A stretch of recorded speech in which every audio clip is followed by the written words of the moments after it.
Lumayo sa piling ng pamilya at bayan, bilang manggagawang Pilipino, sakripisyo ang puhunan. Dugo at pawis ipinadadala sa atin, para sa kinabukasan ng bansang sinilangan.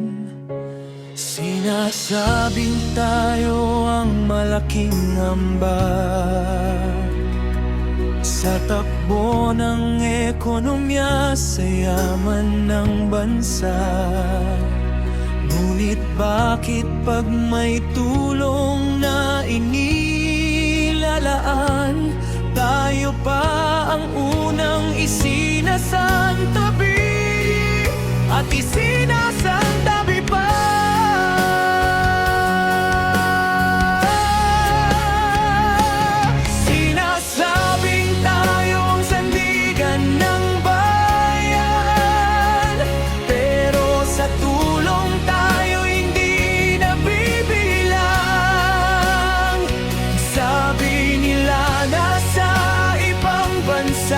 Kaya't mayroon, hindi nila alam ang hirap na dinaranas doon.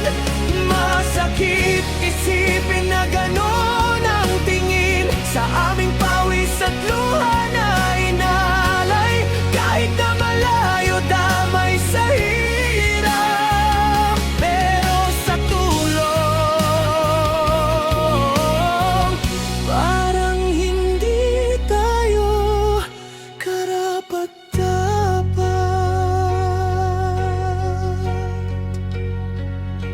Hindi lahat nasa ibang bansa ay mayaman. Marami rito'y nagtiis ng gutom at pagod, umuwi na walang dala kundi luha, habang pamilya sa atin ay umaasa. Pero sa listahan ng tulong at ayuda, agad tatakip may nasa ibang bansa. Parang sapat na iyon para ibukod ang pamilyang umaasa rin sa grasya ng Diyos.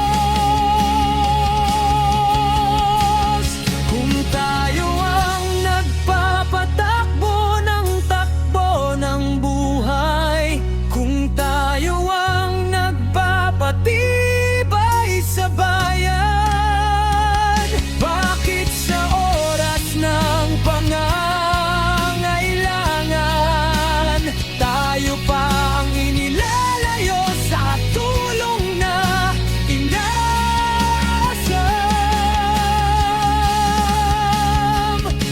Hindi sukat ng kita o layo ng lupa ang batayan ng pangangailangan,